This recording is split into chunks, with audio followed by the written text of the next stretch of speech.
Folks, Black Star Network is here. Hold no punches! I'm real revolutionary right now. Support this man, Black Media. He makes sure that our stories are told. Thank you for being the voice of Black America, Roland. Stay black. I love y'all. All momentum we have now, we have to keep this going. The video looks phenomenal. See, this difference between Black Star Network and black-owned media and something like CNN. You can't be black-owned media and be scared. It's time to be smart. Bring your eyeballs home. You dig?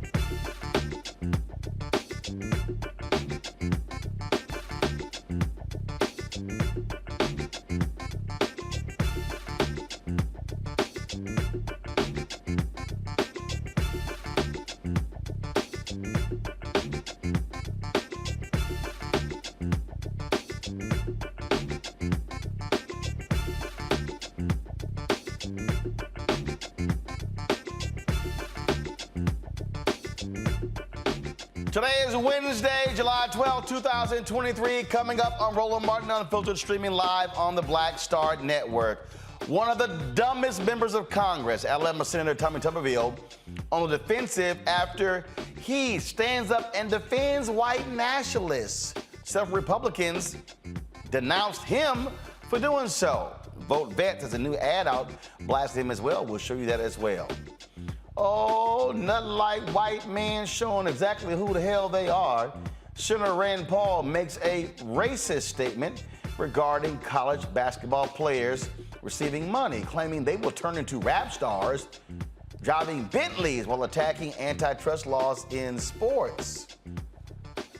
Daddy was a racist, and so is he. Republican now represents a 90% Democratic area in Georgia. State Representative Meisha Mainor says she's taking a moral stand by switching up on the people who put her in office. In Texas A&M, I ain't done. I got more thoughts on how they disrespected, dishonored, and shamefully treated a black journalist and graduate of the university, Kathleen McElroy. Now, Tech Talk segment, the creator of the Party Starter will explain how you can plan any event with your fingertips. Plus, recap the Jeffery Osborne Celebrity Golf Classic. Wait till we show you Jeffery Osborne, Smokey Robinson, Johnny Gill singing My Girl. It's time to bring the funk. I'm Roland Martin Unfiltered on the Black Star Network. Let's go. He's got it. Whatever the miss, he's on it. Whatever it is, he's got the scoop, the fact, the find. And when it breaks, he's right on time and it's rolling. Best believe he's knowing. Putting it down from sports to news to politics. With entertainment just for kicks, he's rolling. It's on go, roll, y'all. It's Roland Martin, yeah. Rolling with Roland now. He's funk, he's fresh, he's real, the best, you know he's Roland Martin now.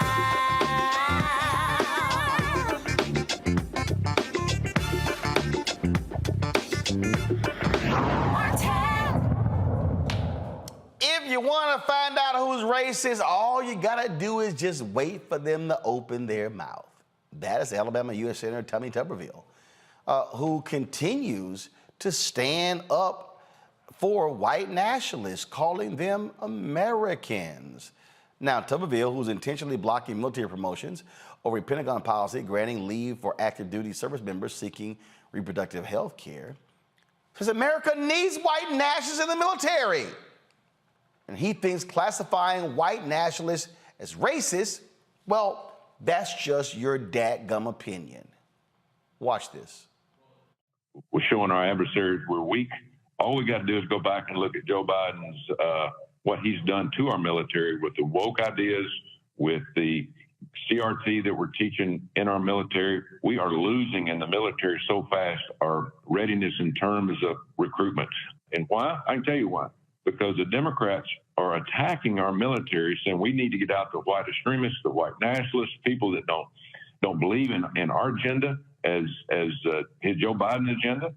They're destroying it. This year, we will not reach any recruiting goals in the military. So if we want to talk about looking weak, that's where we're going to look weak. We cannot start putting rules in there for one type, one group, and make different factions in the military, because that is the most important institution in the United States of America and our allies, is a strong, hard-nosed killing machine, which is called our military. You mentioned the Biden administration trying to prevent white nationalists from being in the military. Do you believe they should allow white nationalists in the military? Well, they call them that. I call them Americans.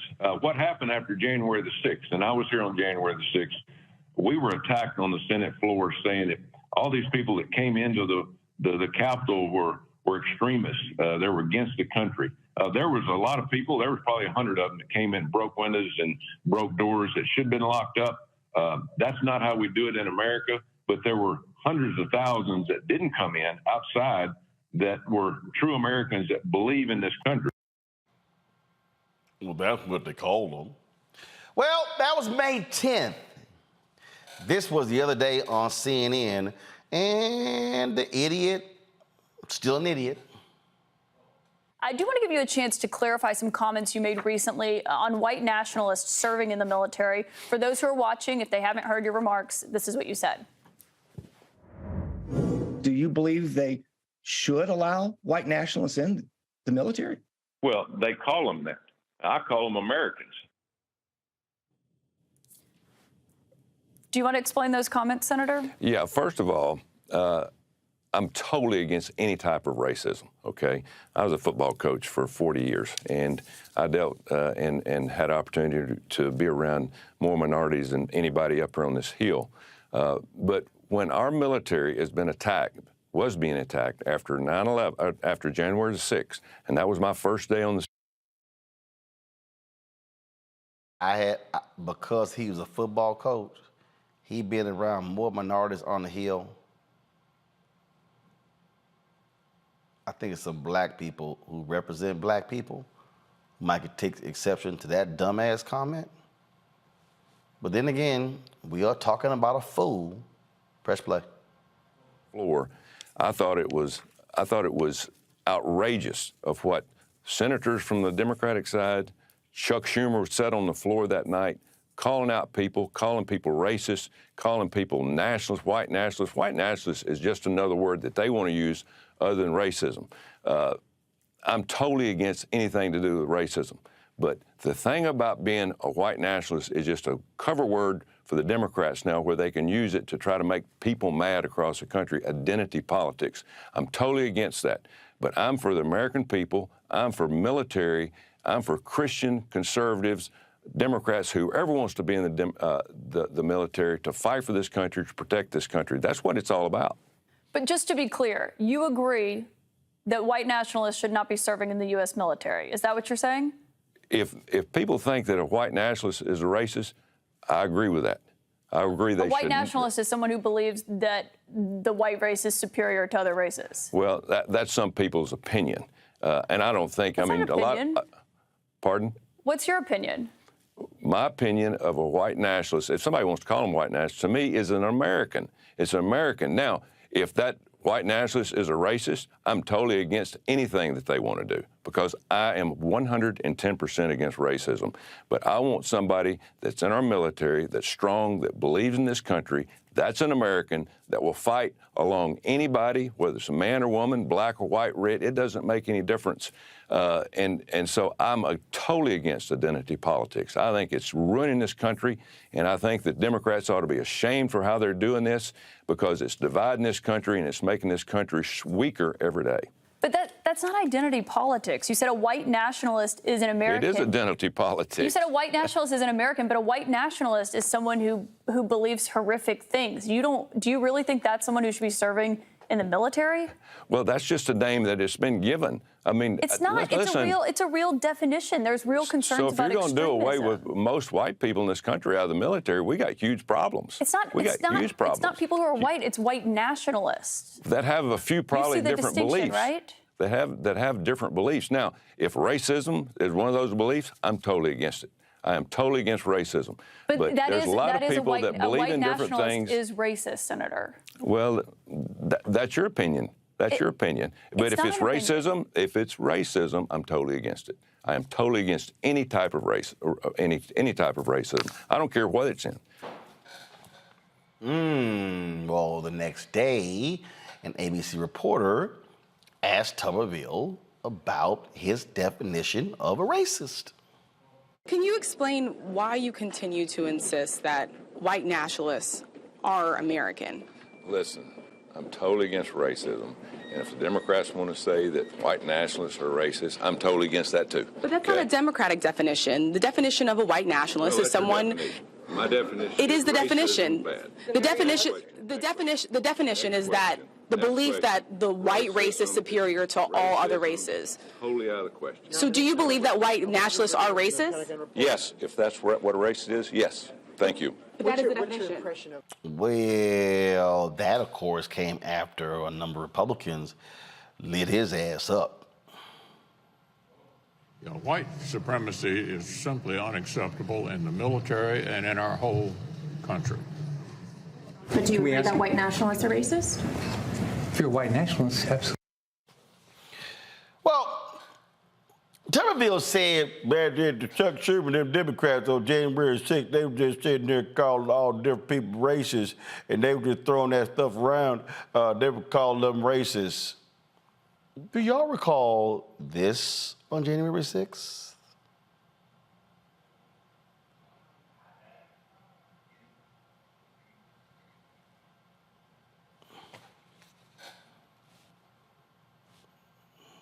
So I'm gonna go to my iPad in a second, y'all. Remember the white boy who was walking around with the Confederate flag? So explain to me how that ain't racist. So he was complaining about Democrats yelling racism. Well, if I see a fool walk around with a Confederate flag, I'm probably going to call him a racist. Folks, let's be real clear. The Republican Party knows full well that the racist who are white nationalists votes for them. They know this. That's why they're appealing to them. And that's why Senator Chuck Schumer, Democratic Majority Leader, blasted Tuberville on the floor of the Senate. Last night, given another chance to clear the air, he suggested that no, white nationalists aren't inherently racist, that yes, white nationalism is American, and that the definition of white nationalism is a matter of opinion. It's hard to believe that the senator from Alabama has to be corrected again. The senator from Alabama is wrong, wrong, wrong. The definition of white nationalism is not a matter of opinion. White nationalism, the ideology that one race is inherently superior to others, that people of color should be segregated, subjected, and relegated to second-class citizenship, is racist down to its rotten core. And for the senator from Alabama to obscure the racist nature of white nationalism is indeed very, very dangerous. His words have power and carry weight with the fringe of his constituency, just the fringe. But if that fringe listens to him, excuse and defend white nationalism, he is fanning the flames of bigotry and intolerance. Last week, the gunman who killed 23 people in El Paso Walmart was sentenced to 90 life terms in prison. He was a self-described white nationalist. The man who murdered 10 people at the top supermarket in my home state of New York, in Buffalo, was a white nationalist. And if those examples aren't clear enough, let's not forget Charlottesville, where neo-fascists, alt-right radicals, and far-right militias paraded through the streets carrying torches and chanted, quote, "Jews will not replace us." Those were white nationalists. This isn't a joke. This is deadly serious stuff. And for a member of the United States Senate to speculate about what white nationalism means as if it's some benign little thought experiment is deeply and terribly disturbing. I urge my Republican colleagues to impress upon the senator from Alabama the destructive impact of his words and urge him to apologize. Now, Tuberville has been blocking military promotions because he claims that they're paying for abortions, and they're not. And so then, I'm super military. I'm the man. You never even served. You're a 68-year-old white man. You never even served. So stop it. Vote Vets dropped this ad specifically targeting this idiot. Every day, crises pop up all around the world. Crises you may never hear about. And the world's greatest military is ever on alert, ready to defend us against any threat, with our best and brightest seated in positions of command. But what if they're not? For months, one lone senator, Tommy Tuberville, who never served in uniform himself, has held hostage hundreds of military assignments just to force his MAGA social agenda on women in the ranks, freezing all promotions for top military posts to the chair of the Joint Chiefs of Staff, leaving mission-critical positions to go vacant. Our enemies are watching, looking for any vulnerabilities to exploit. And MAGA Senator Tommy Tuberville is playing right into their hands, playing political games with our national security. And not one Republican in Congress will stand up to him and let our troops keep us safe. Senator Tammy Duckworth, who lost several limbs in the military, she blasted this fool today in a committee hearing. For the first time in over 100 years, we do not have a commandant of the Marine Corps. Someone who can have the full power and authority of a commandant. This is absolutely unacceptable. We have all of these officers and their families. My colleagues talk about and laud the family members for their service. We have family members who are being pulled out of schools, unable to start a new school term. We have spouses who cannot start a new job, who've lost their jobs. The entire military readiness is slowly grinding to a halt, and it is going to get worse every single day because Senator Tuberville has injected politics into this. And you know who gets hurt the most on this? Our lowest ranking. It is the youngest women in the military. It is the spouses of the youngest men in the military who have to ask for a pass from their sergeants to leave their duty station so that they can go take care of their health care needs. And what we are telling them, what Senator Tuberville is telling them is, I don't care about you. Thank you for your service, but you cannot take care of your own health care or your spouse's health care. And to simply put this as this is a political thing and this is about the military providing abortion is absolutely categorically untrue because the military is not providing abortions in this instance. Now, let me also be clear that our men and women in uniform face so many hardships. They should be able to take care of themselves and their family members. Bottom line. Well, you're dealing with an idiot, y'all. That's who he is, it's what he is. We're gonna go to break, we come back, we're gonna discuss this with our panel and talk about how this electoral politics, because the Republican Party, they appeal to the bigots in America. You're watching Roland Martin Unfiltered on the Black Star Network.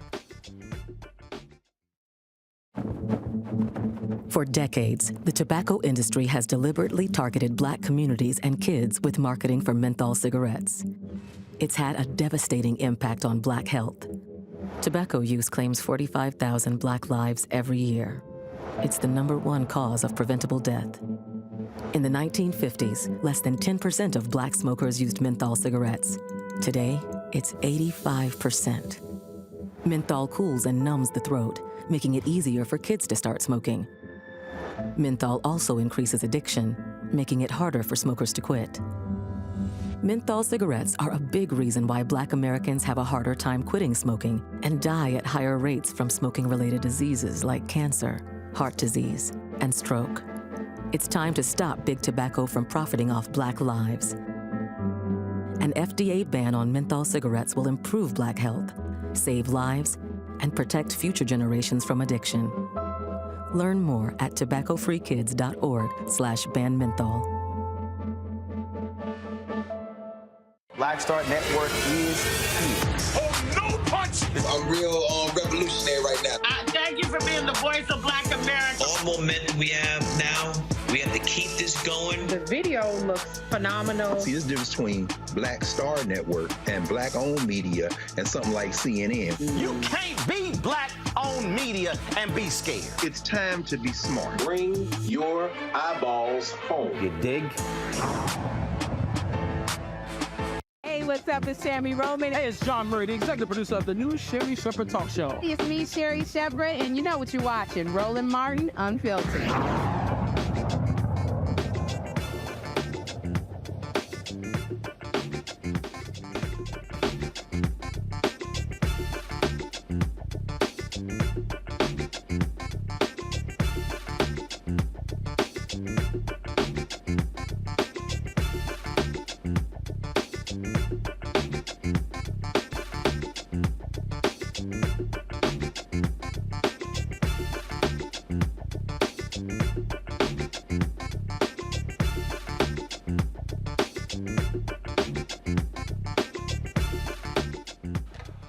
My panel, Robert Patillo hosts People, Passion, and Politics News Talk, 1380 WAOK out of Atlanta. Rebecca Carruthers, Vice President, Fair Elections Center. She's in D.C. Killa Bethea, Communication Strategist in D.C. as well. Rebecca. I'm not a racist, and I don't, I'm racist, and so I've been around a lot of Black people, a lot of minorities, and so I know them people.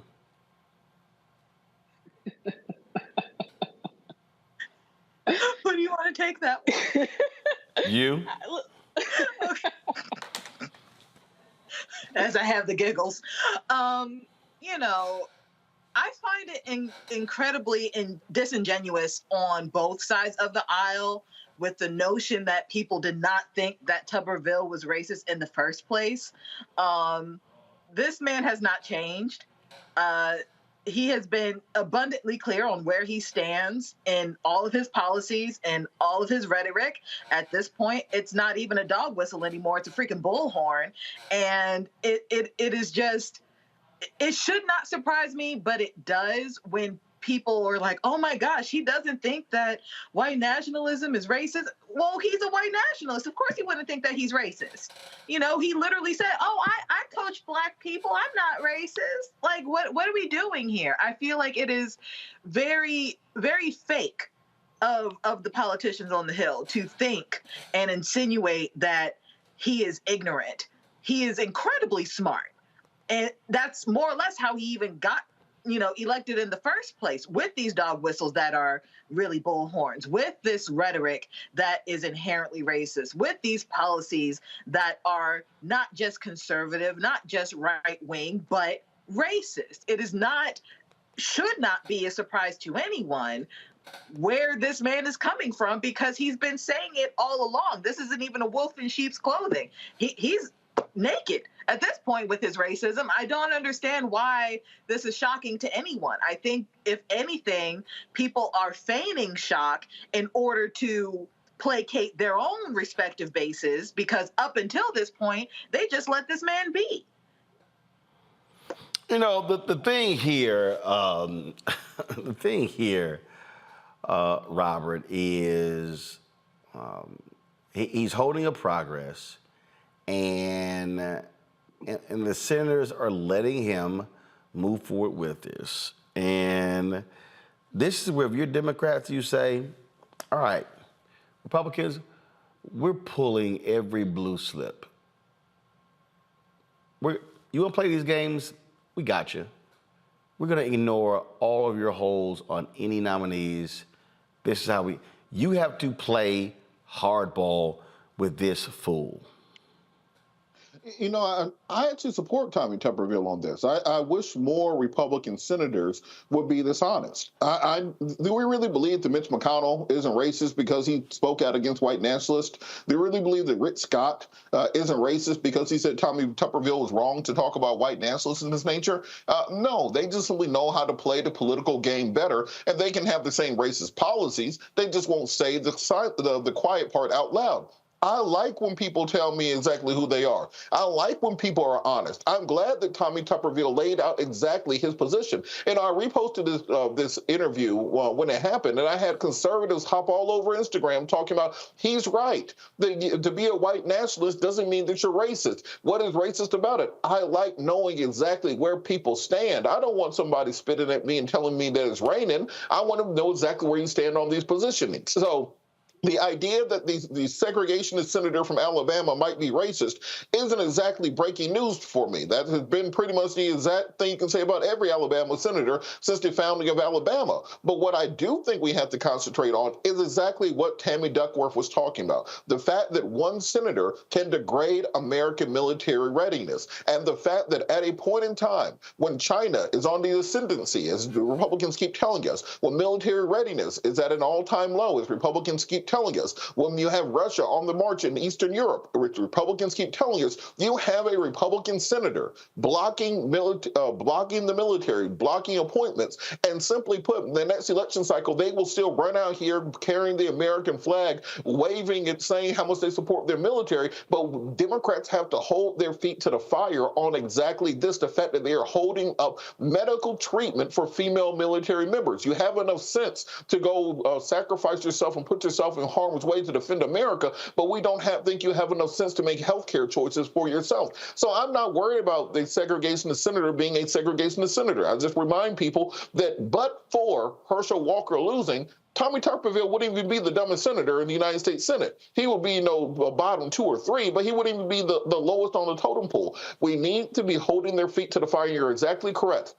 Democrats have to ignore Tommy Tuberville, go directly around him. Look at the United States Supreme Court right now. President Obama could have done a recess appointment with Merrick Garland, but he decided to play by the rules, play by Mitch McConnell's rules, and that's why we have a 6-3 Republican majority on the Supreme Court. That's why we don't have affirmative action. That's why we had a segregation ruling. That's why we don't have women's health care. So I don't give a damn about Tommy Tuberville. I do not care about his positioning. I do not care about him being a segregationist. He can go back to Alabama right now, but I do think Democrats have to go directly around him and then dare Republicans to do something about it. Dare them to go to the American people and say, I'm telling, they went around us when we were trying to block the military. They're not going to do it. Call their bluff on this. And also for black athletes out there, you hear the way these SEC and ACC coaches talk about you.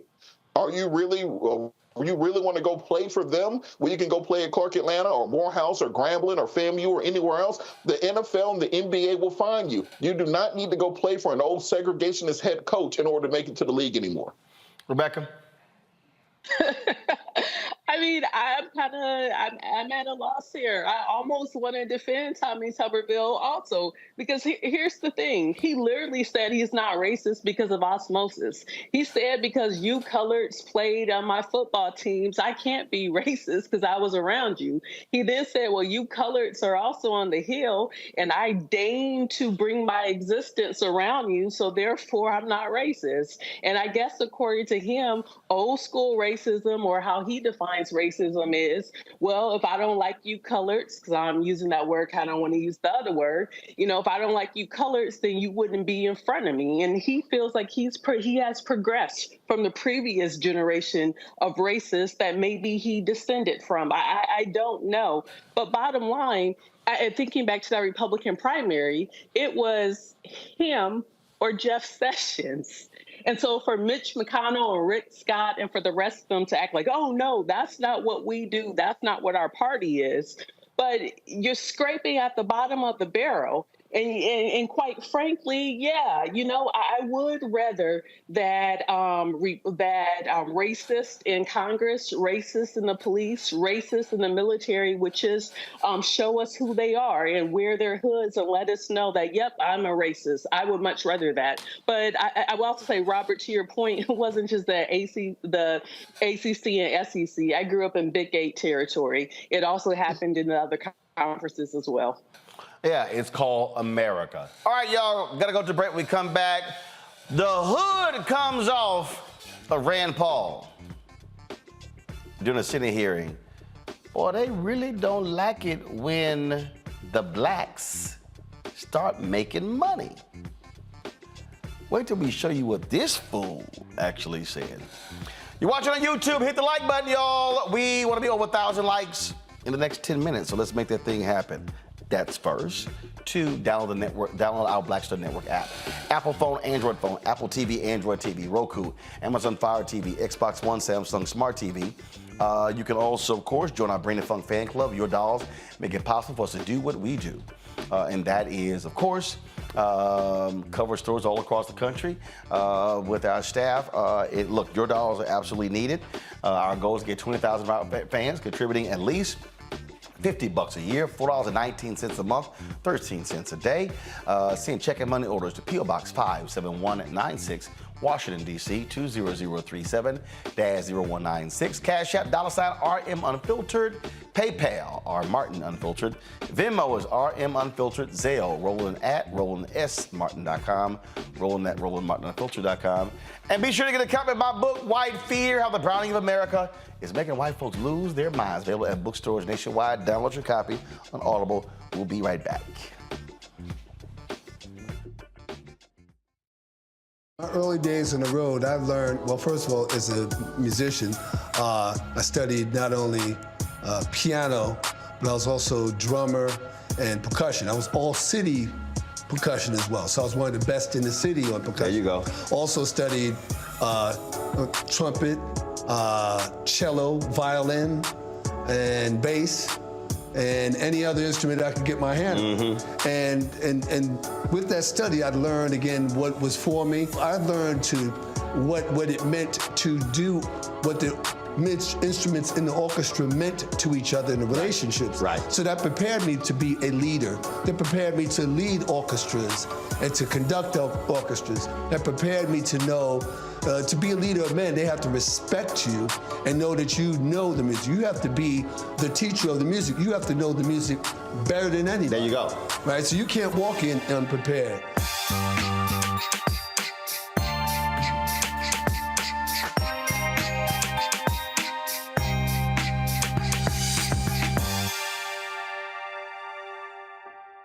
Up next on The Frequency with me, Dee Barnes. She's known as the Angela Davis of hip-hop. Monet Smith, better known as Medusa, the gangster goddess, the undisputed queen of West Coast underground hip-hop. Pop locking is really what indoctrinated me in hip-hop.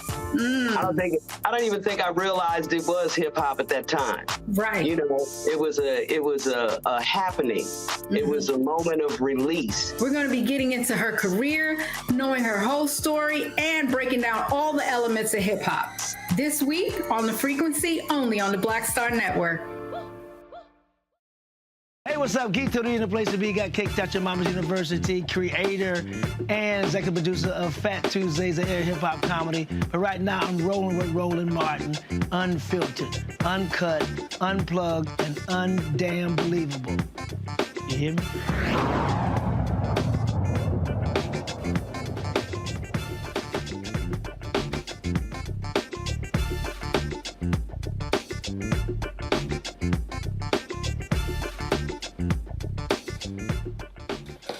Black Georgia Democrat says my party has left me She says that she's been at odds with Democrats over the issue of school choice as well as defund the police. So State Representative Meisha Mainor with a Twitter to say she is switching parties. Now, mind you, her district is 90% Democrat.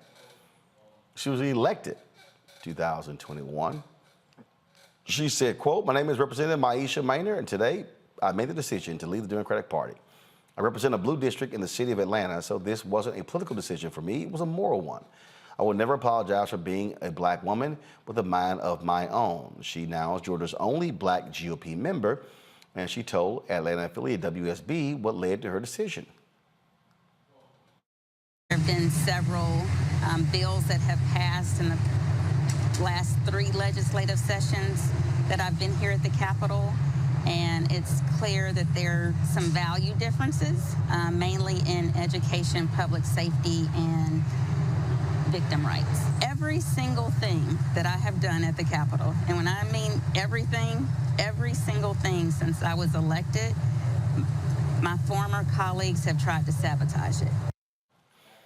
Now, she also posted this reason on Twitter: "I didn't leave the Democratic Party. The Democrat Party left me when it embraced left-wing radicalism, lawlessness, and put the interests of illegal aliens over the interests of Americans. I have nothing to apologize for."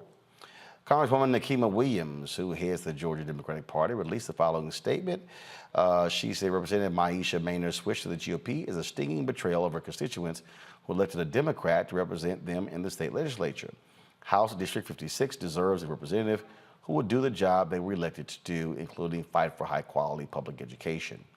Georgia Democrats look forward to electing a strong Democrat next year in HD 56 who will serve the people, not personal political ambitions. In an April interview with Axios, Mainor said she had never switched parties and intends to run for re-election when her term expires next year. We contacted Representative Mainor and asked her to come on the show to explain in depth why she switched parties, but she did not respond to our request. Joining us now from Sandy Springs, Georgia, is the chair of the North Fulton Democrats, Dante Carter. Dante, glad to have you here. So this is so the district is 90% Democrat. So how is she representing her constituents by becoming a Republican if her constituents are 90% Democrat? Yeah, and overwhelmingly black. And I think that's part of the reason why I'm wearing this shirt today, Justice for Jimmy. I'm speaking of Jimmy Atchison here. Jimmy's case is one of the many cases of why I even stepped into this role as the North Fulton Dems chair, because it was important to ensure that the concerns of the people in my community were being heard. One of the things that Representative Mainor has done is done a great job of elevating the voices of these families, such as Jimmy Atchison's family. His father's name is Jimmy Hill. She's done a great job of elevating these voices.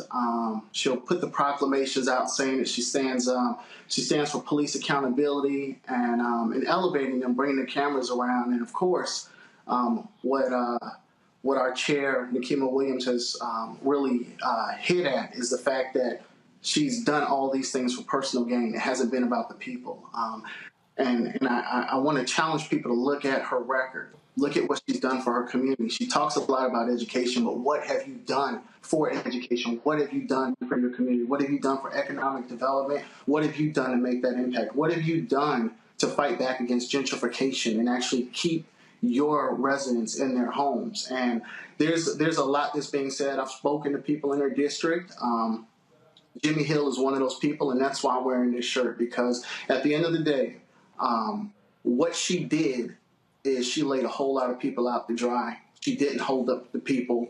We're going over to a party where the governor arrested a Democrat black elected official and dragged her out of the Capitol. You have Representative Park Cannon on the show. You're familiar with that story. We're talking about going over there, fighting a party that's been active in suppressing black votes. How does that benefit your community? Well, here's what I don't understand. First of all, I support school choice. There's actually a group called Democrats for Ed Reform. There are a number of Democrats who actually support school choice who are still Democrats. So I'm just trying to understand what's her point. Again, This is about her. This isn't about the people, and that's why it doesn't make sense, because it's not about the people. If there was interest in how the people felt, she would have actually been doing what the people elected her to do. That's an overwhelmingly black voter electorate. That's an overwhelmingly Democratic base, and so this isn't about the people. This isn't about the constituents, and that's why those moves.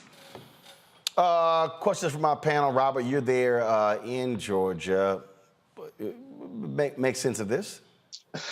And Dante, good to see you. So this is my thing. Is she auditioning to be the new Vernon Jones? Because that appears to be the only logic in this, that if you're figuring out what to do with this, you know, that she's not going to progress in the Democratic Party. More than likely, she was going to lose her next election. There wasn't really a political future, but if you hop on the Vernon Jones train, you might be speaking at the next Republican National Convention. You know, there's an opening with Diamond and Silk. Maybe they're hiring. What do you think is the logic behind this? You know, at the end of the day, we saw what happened to Vernon Jones. He went home. He's on a first-class flight to the same place, period. When you do anything for clout, we're going to sit you out. Well, simple as that. Rebecca? So, you know, I think Mainor needs a civic lesson here, because the last time I checked, the Georgia House of Representatives is overwhelmingly Republican. The last time I checked, the Georgia Senate is overwhelmingly Republican, which means that if anything is going to pass in the Georgia House or Senate, it's going to have to be fully supported by Republicans in the Georgia Senate and Georgia House. So my question, or I guess maybe my comment here, is if Mainor is upset that there isn't a greater push for school reform by the use of vouchers, or if she's upset that there isn't an increase in public safety, or if she's upset, what was the other thing she said she was upset about? I think it was about victims' rights. Wouldn't that actually be the party that she just joined fault that those things haven't happened legislatively in Georgia? You know, I got a shirt on representing one of those victims, right? And so again, this isn't about the people. This is about her agenda, and I think we got to be clear on that. I chair the party up here in North Fulton. Let's be honest, we pulled the attendance sheets. She hasn't been to any meetings in Fulton County, in Atlanta, Georgia. She hasn't paid any membership dues. Where's her organizing? These are volunteer organizations. Where's she doing the work? You're mad about these issues, but where's the organizing? Where's the volunteer work? Where are you putting the time to actually get a base together so that we can not only get you more elected officials to help you to swing some of these votes, but actually have people showing up for you? This isn't about the people, and that's what it's about. It's about her agenda, and my heart hurts the most for the people that relied on her, for the people that trusted her, for the people that voted for her. That's who I'm hurting for right now, because they're the folks looking at her and they're asking the question of, why did you do this? And why are we feeling as though you failed us? Kelly. So to that point, I understand that, you know, she's basically betraying her entire constituency. So I guess my question would be, outside of, frankly, just voting her out and just letting the democratic process do its work, is there, you know, because this is state law, is there some form of like recourse in the courts, such as like breach of contract or you know, failure of duty, something to that effect? Because she failed her constituency. If what you're saying is true, which it is, you know, her constituency is predominantly Democrat, predominantly blue, predominantly black, and it appears, based off of what she just said, is anti-black, anti-democratic, anti what her constituency voted her in for. So outside of voting, is there any recourse for her constituent base? Not to my knowledge, but again, I'm not an attorney. There might be some loopholes in there that I don't know about. I'm not an attorney, but I think the fact of the matter is, and I want this to come along as clear as possible, black people can't afford to have these missteps. We can't. We're in a fight. We're in a fight here in the state of Georgia. That's why this thing has been busting out the seams as the way it has. That's why we were ranked #2 in early voting nationally, right behind Texas. We are in a fight people here understand they're in a fight. And what we have to do is we got to get the folks that don't represent the people in spirit that are going up under that gold dome calling themselves Democrats out, because this has got to be about the people. It's not about the people. This thing's going to fall apart. And I'm not here for anything to fall apart. I'm here to organize, mobilize. I'm here to make an impact. All right. Dante Carter, we appreciate it. Thank you so very much. Thank you. Folks, we come back. Senator Rand Paul shows he's really, really dumb and loves to make racist comments. We'll have it for you next on Roland Martin Unfiltered on the Black Star Network.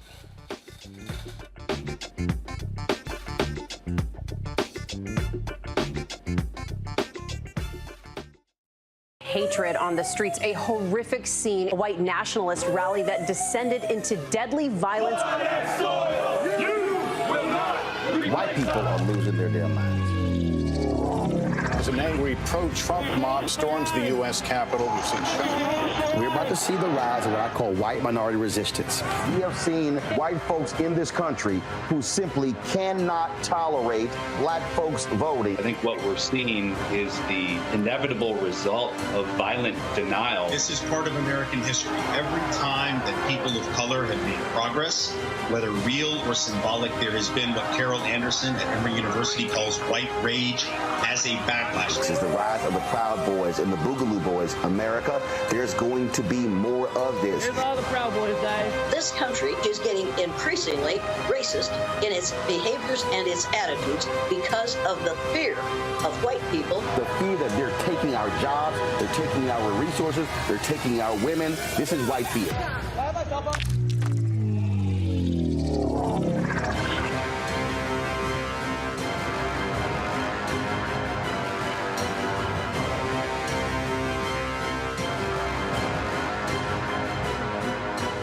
When you talk about blackness and what happens in black culture, we're about covering these things that matter to us, speaking to our issues and concerns. This is a genuine people-powered movement. There's a lot of stuff that we're not getting. You get it, and you spread the word. We wish to plead our own cause.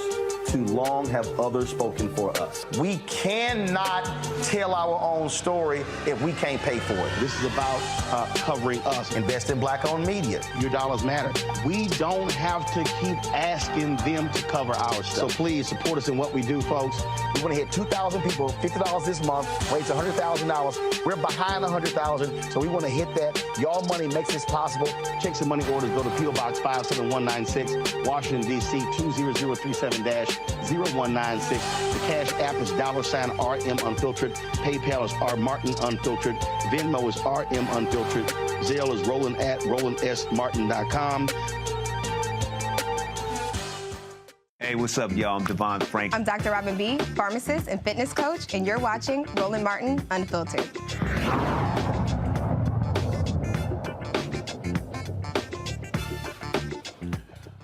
Well, Senator Rand Paul's dad, former Congressman Ron Paul, was quite efficient with releasing racist information in his newsletter. Well, just like father, just like the son. During a hearing about antitrust issues with sports, the Kentucky senator made this rather racist comment. The court ruled unanimously that the NCAA can't invoke their rules. And so they've completely screwed up college athletes. We used to be proud. Many of us loved watching amateur athletes that weren't paid. Now everybody that plays basketball in college is going to be driving a Bentley or a Rolls. I mean, we're going to be seeing rap stars instead of basketball stars. I mean, this is crazy. But you know why it happened? Because Congress sat around and said, oh, well, because of antitrust, we can't let the NCAA do it. It went to the court, and the court made the ruling, unfortunately, a unanimous ruling based on the law. So the law's got to change. Antitrust shouldn't be involved with association.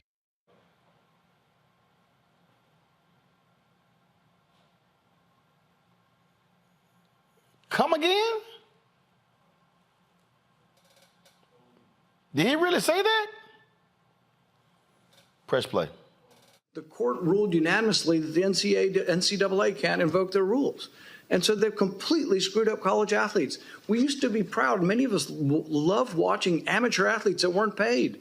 Now everybody that plays basketball in college is going to be driving a Bentley or a Rolls. I mean, we're going to be seeing rap stars instead of basketball stars. I mean, this is crazy. But you know why it happened? Because Congress sat around and said, oh, well, because of antitrust, we can't let the NCAA do it. It went to the court, and the court made the ruling, unfortunately, a unanimous ruling based on the law. So the law's got to change. Antitrust shouldn't be involved with association. Okay, so if I was...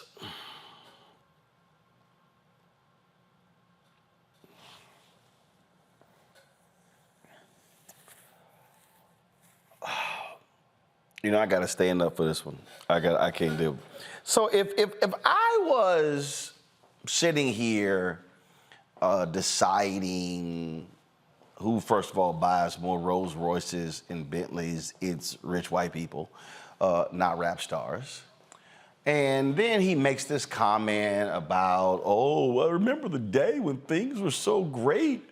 Things were so great, and then this day when, you know, we had amateur athletics. So let me be clear here. I just want to be clear, y'all.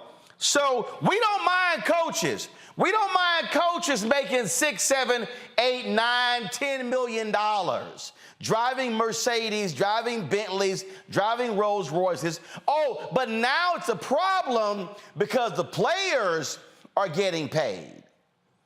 See, we don't mind that form of slavery of getting free labor, but no, Senator Rand Paul now is upset because it's now somehow upended the whole process because now the very people who are doing the labor, largely black people, they are now benefiting from the same system. So he then says, oh my goodness, we're now going to be getting rap stars instead of sports stars. Robert, when we talked about Tommy Tuberville, you said, hey, I appreciate Tuberville saying this because he told us exactly who he is. That's exactly what Senator Rand Paul did. See, Robert, now I understand why his neighbor kicked his ass.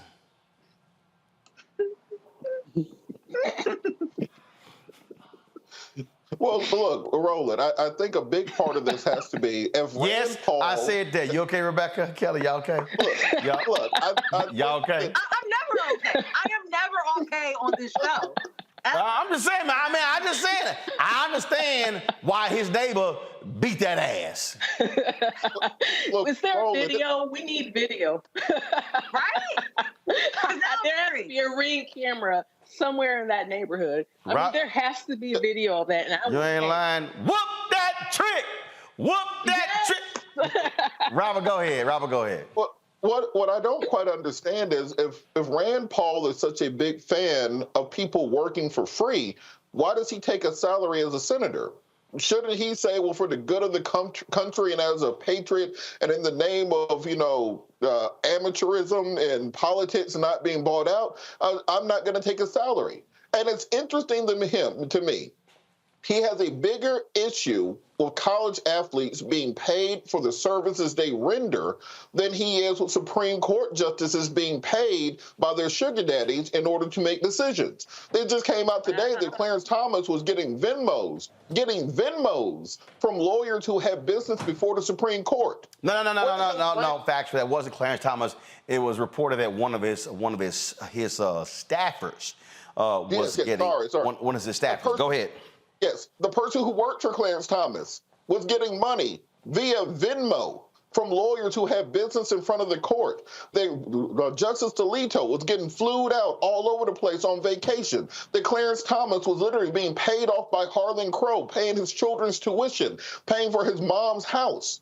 But yet and still, you have a problem with an 18-year-old who's in college, who has nothing but maybe a scholarship, getting NIL money, not getting money from the institution, but money that they earn from their social media platforms. That's what NIL money is. Not every athlete gets it. Very few actually get it because very few have the type of social media following that Arch Manning or that Bronny James has to bring in these millions of dollars. So this idea that now all these athletes will become rappers, guess what? Athletes will become becoming rappers in the first place because that's the only way you can actually make some damn money while you're doing two-a-days with Nick Saban down in Alabama or running your head against a wall for Tommy Tuberville. These people are absolutely ridiculous. Then this idea that they have of second-class citizenship for black people.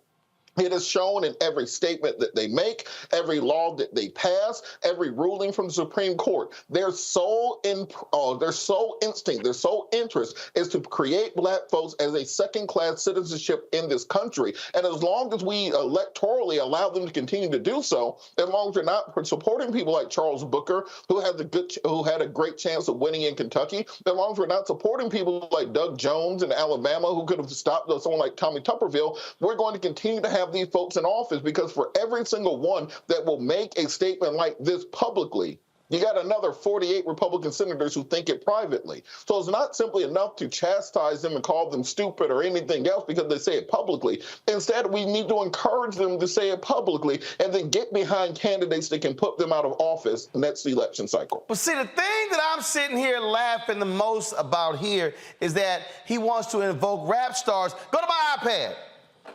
Watch this here, y'all. Here's a story right here. Olivia Dunn. Olivia Dunn is a white gymnast at LSU. Olivia Dunn was on a podcast and revealed that she had gotten $500,000 for a single post on social media, Kelly. And last year, her NIL valuation was estimated at $2.6 million, which ranked as the sixth highest figure among college athletes. Dunn's current estimated NIL valuation sits at $3.3 million, putting her second only behind Bronny James. So it sounds to me, Kelly, is Olivia Dunn going to be a rap star? Sure, why not? You know, we got Iggy Azalea out there and the white chick off of Wild 'N Out. Why not? But no, I sincerely doubt she's going to be a rap star. I sincerely doubt any of these athletes want to be rap stars at the outset. Like Robert said, they want to be athletes, but once upon a time, even still today, they don't get paid like the athletes that they are. And that is the issue here. I feel like, you know, I initially wanted to say that Rand Paul lost his damn mind, but he really revealed it. And I think that's what we're seeing here. We're seeing a revealing of damned minds in that these thoughts never went away. This rhetoric never really went away. It's no longer a dog whistle. It's on a bullhorn. It's being streamed. It's being interviewed. It's being broadcast. And people are agreeing with it. We have congressmen who agree with it. And they are setting policies out there that are in agreement with this racism. And for people to think that these are outliers, that these thoughts are on the fringe, you are mistaken, because newsflash, we are entering a Jim Crow 2.0 by way of these rulings from the Supreme Court, by way of these Tubervilles, by way of these Rands. And unless, like Robert said, we actually utilize this democratic process that we still have a little bit of and vote these people out and rewrite some of these things that they are bringing passed down, we are going to be even more inundated in the shit show that they are establishing, because we think that it's not going to happen again, but it is already happening again. Well, the thing here, Rebecca, it's real simple. They love sharecroppers. This is nothing more than 21st century sharecropping. They want to say, oh no, but you're getting a free education. Yeah, but y'all raking in millions and billions. Do you know why we expanding the college football playoff? Money. Power 5 conferences. Comes out of money. None of these people say a word about the coaches with endorsement deals, commercials. I mean, maybe control room can find it, but have you seen Rand Paul complain about Nick Saban being in Aflac commercials? Oh, I get it. So we're fine when a coach can make $10, $15, $20 million. But it's a problem when it's the players. Rebecca? I'm mad that Rand Paul thinks that the only Black people who get money are rap stars. Like, come on. Like, he could have been literal and said, these college athletes are being paid like they are already the future doctors, lawyers, and teachers that they're in school to become, right? He could have said that, but we all know what this is. It's a dog whistle. When I was in law school, I actually clerked one summer with the NCAA. And my sports law professor was the NCAA Division I fractions chair. It was literally her responsibility to go from conference to conference to do some of the investigations. And one thing that I would tell you from all the stories she shared about those investigations is that college athletes have been paid since the beginning of athletics in college. And, I could think of especially the SEC, since we mentioned the SEC earlier, I could think about all those student athletes who will park, especially the football athletes, who will park in the student parking lot on game days, and they will leave their cars, if they had a car, cracked open. And a lot of the white boosters will go through those parking lots and put envelopes that were, the size of dollar bills and $100 bills into some of their cars while they were at the athletic facilities preparing for the games. So we know there has always been money in college athletics. We also know it's not fair to say, well, student athletes are getting paid through education, because if they're getting paid through education and then they are actually employees, then they should have got workman's compensation, especially for those athletes who spent, years playing in college and they got turf toe or blew out their knee or tore their ACL and their career was over before they could actually get paid for their labor. So, it's Rand Paul being Rand Paul. And I don't even know why he's talking about this. Like you said, there's been so many coaches who have endorsed Blue Chew and other enhancement type things over the years, or Icy Hot, and they've gotten millions of dollars behind it. And he has never said anything publicly about them receiving that money. And that's not a shock. All right, hold tight 1 second. We're going to keep it going with talking about college football. Yesterday, I called for Black athletes to boycott Texas A&M because of how they treated Black journalist Kathleen McElroy. A lot of folks have been commenting on social media. A lot of Aggies, folks who are in media as well, condemning the actions. Then you also got the stupid fools who want to agree with them, trying to take shots at me. And y'all know how I roll. What my man Chris Paul called me a Twitter sniper. I was taking some bitches out like we was the movie American Sniper. That's how I roll. So we'll talk about that when we come back. Roland Martin Unfiltered on the Black Star Network. For decades, the tobacco industry has deliberately targeted Black communities and kids with marketing for menthol cigarettes. It's had a devastating impact on Black health. Tobacco use claims 45,000 Black lives every year. It's the #1 cause of preventable death. In the 1950s, less than 10% of Black smokers used menthol cigarettes. Today, it's 85%.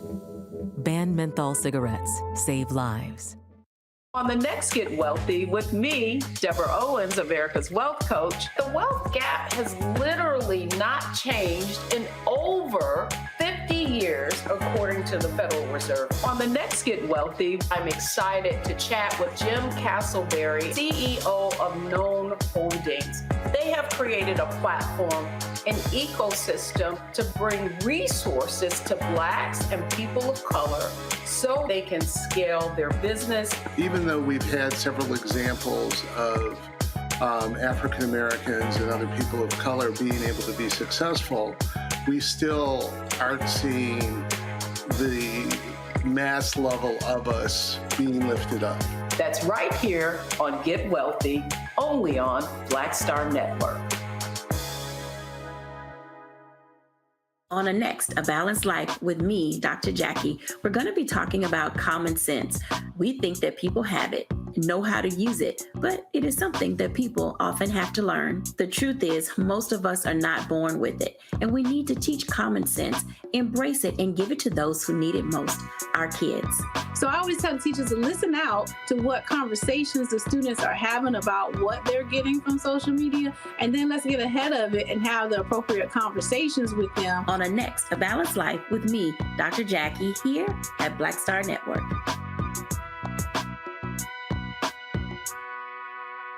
Next on the Black Table with me, Greg Carr. Succession. We're hearing that word pop up a lot these days as our country continues to fracture and divide.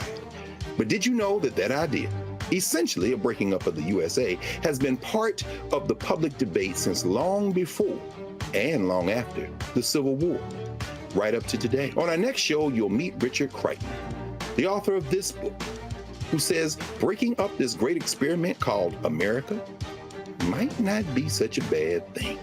That's on the next Black Table, right here on the Black Star Network. Hello, we're the Critter Fixers. I'm Dr. Bernard Hodges. And I'm Dr. Terrence Ferguson. And you're tuned in to Roland Martin Unfiltered.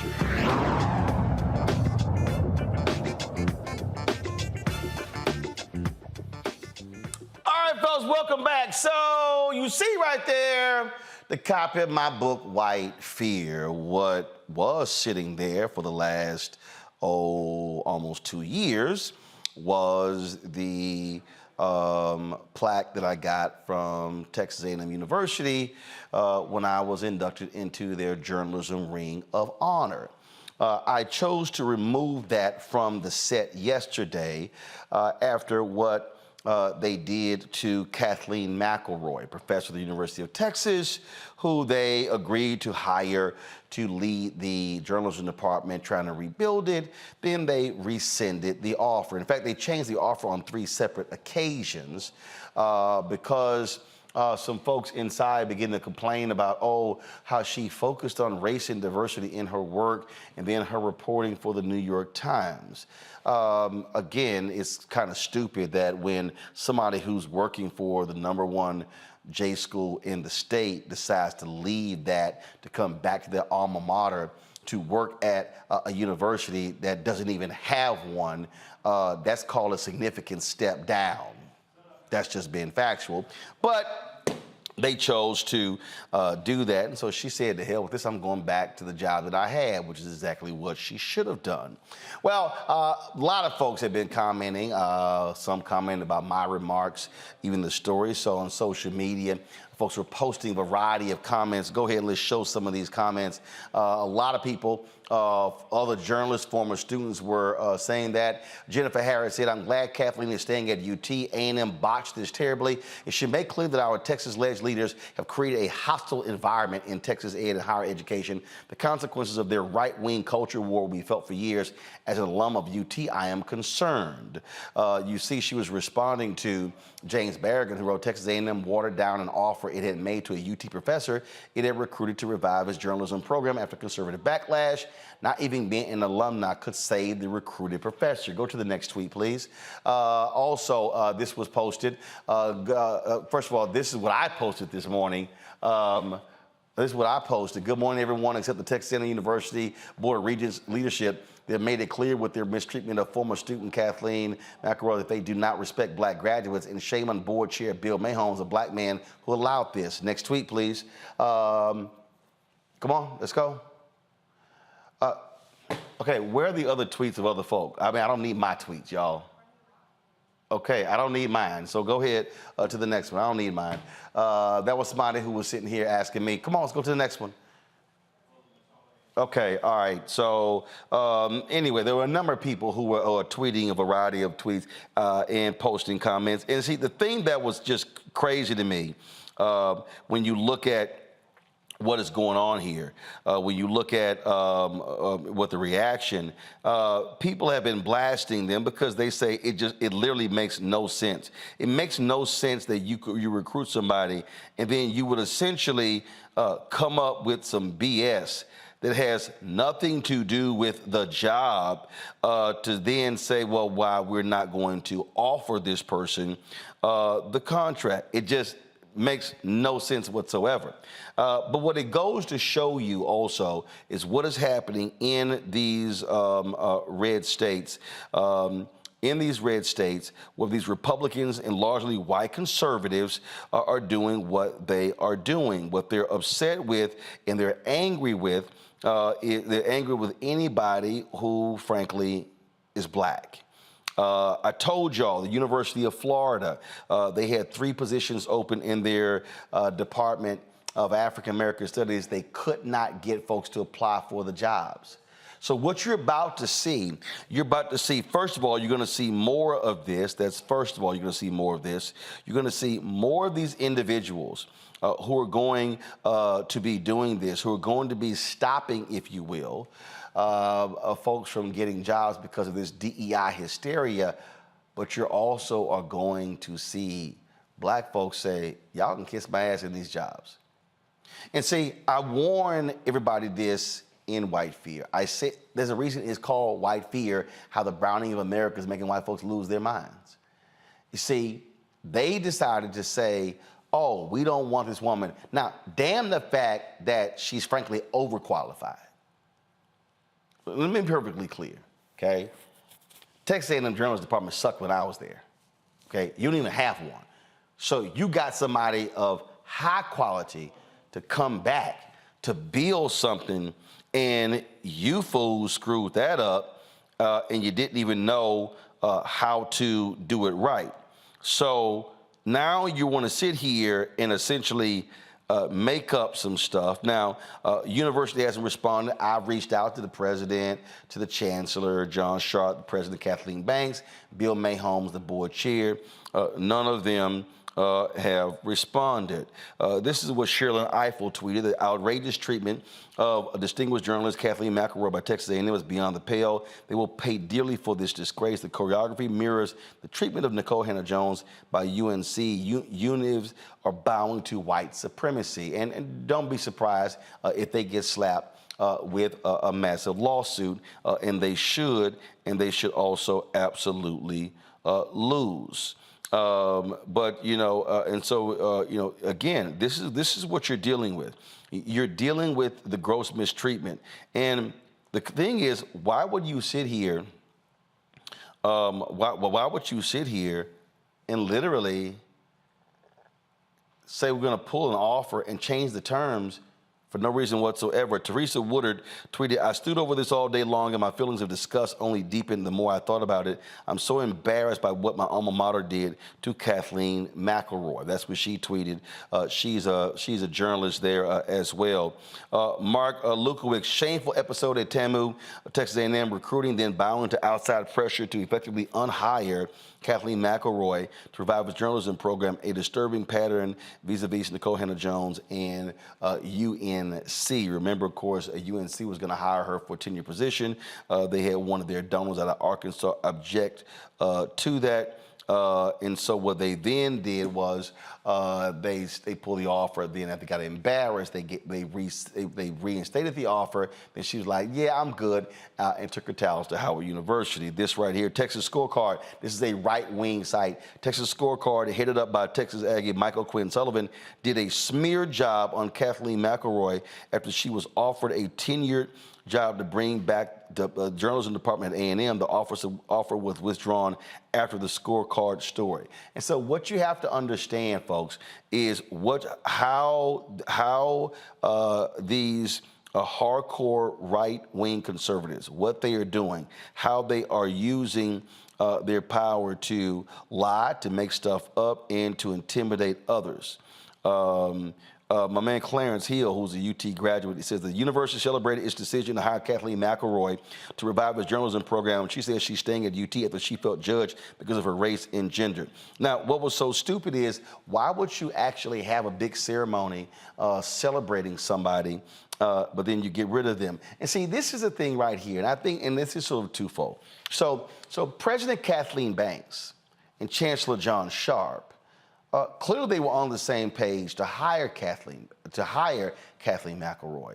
But it wasn't until they go to the Board of Regents where all of a sudden they begin to interject. So here's the first thing. Why in the hell is the Board of Regents getting involved in personnel matters like this? And Kathleen Banks, why didn't you fight harder? In fact, if I'm Banks, why I don't want to even be president if you fools going to be sitting here controlling all of this. This was not a high-level position, y'all. This wasn't an executive position. It wasn't even the dean of a college. It was director of a department. And so you're going to sit here and tolerate this? You're going to sit here and allow them to do this here? Yeah. This is the photo. This is the Board of Regents right here. That's them. That's them. The black guy right there, Bill Mahomes, only African-American on the board, A&M graduate. Bill, my question for you, how did you allow this to happen? You are the chairman of the Board of Regents, the first African-American to ever hold that position. And this is your legacy, denying a graduate of Texas A&M the opportunity because these white folks don't like the fact that she has advocated for diversity in media. So that's what we're doing, huh? That's what we're doing. Suzanne Halliburton tweeted, A&M, you made the absolutely perfect hire to revive your journalism school when you landed my friend Kathleen McElroy. Emphasized perfect, read her resume, and now you're letting stupid politics over DEI mess it up. Alums shouldn't let this happen. Kathleen is one of you. This guy here, Drew, I was surprised when A&M hired McElroy and thought they were moving in a positive direction, considering their past. But then they went out of their way to mess it up. Glad UT is getting her back. See, the thing here, Rebecca, that we need to understand is that when we're talking about jobs at Texas A&M, it's in Texas. So now imagine this happening in Louisiana, Mississippi, Alabama, Florida, we're seeing in North Carolina, South Carolina, Tennessee, Georgia, Arkansas, Virginia, all across the South. These are white conservatives. Even though Bill, he black, he the chairman of the board, but clearly these white conservatives at A&M, they run the school. I graduated from there. My brother's a graduate. My sister's a graduate. My wife's sister's a graduate. My sister's husband is a graduate. I've got multiple cousins who are graduates of Texas A&M. Trust me, I know these white Aggies very well. And they are hardcore Republicans. They are hardcore MAGA folks, and they support Texas Governor Greg Abbott. And the thing here that you're going to see, and let me tell y'all right now, this is not going to be the last time, you're going to see this thing happen in other states. And this, Rebecca, is where black athletes must be use their power. Why is the Confederate flag no longer a part of the Mississippi State flag? Because it was black players who said, we ain't gonna play ball if that's still on that flag. They took that damn thing down with the quickness. Now see, Texas A&M, oh, they don't mind DEI. In fact, they love DEI on Saturday afternoon. They love when the black sharecroppers are on the field performing for them in SEC games, running up and down the field playing football. They love when those sharecroppers are playing basketball, when they're running track, when they are on all of the sports. See, they don't mind. See, they don't mind black athletes. They love them some five-star recruits.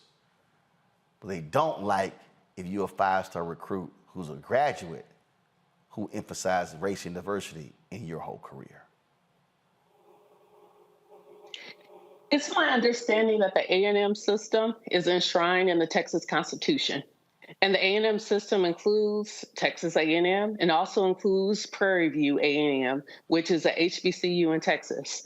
And it's also my understanding that with the A&M system, with the Board of Regents, it's a 9-member board that's appointed by the governor. This is why elections matter, because whoever the governor is who gets to appoint and make these types of decisions, or in this instance, interference with what higher education looks like in the state of Texas. There were also issues with the Board of Regents when it came to the previous provost and president at Prairie View A&M. And just like you're pointing out with what's happening across states in the South, when you look at Louisiana, when you look at some of our HBCUs, which are the HBCUs that are also public institutions, these things will happen at predominantly white institutions, and these things could also happen to some of our public HBCUs. When we look at what Florida A&M is going through, as there's 4 HBCUs in Florida,